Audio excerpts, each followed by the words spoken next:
sua tuosta vaimennellaan.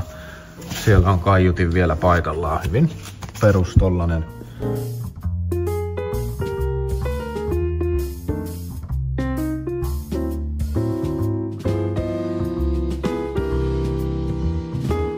Siinäpä olisikin ensimmäinen ovi tehty ja sinne saatiin vähän vaimennusmattoa ja uutta kaiutinta ja sen jälkeen sitten saman syssyyn ovipahviin vielä samanlainen operaatio.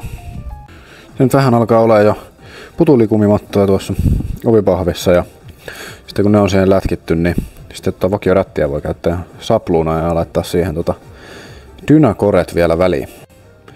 Lähdin tuossa herkuttelemaan ton dynakoreen kanssa. Tuli vähän enemmän kuin mitä ajattelin laittaa. Tää tosissaan on tällainen pehmeä matto ja huomattavasti paksumpi ja stydimpi kuin tuo alkuperäinen vaimennusmatto siellä.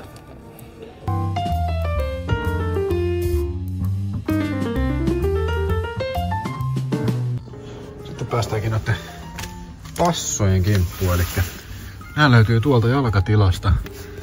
Eli täältä tämä veke ja sitten kynnykset pois, tuosta noita pois. Matto lähtee siitä ja sitten päästään tuonne.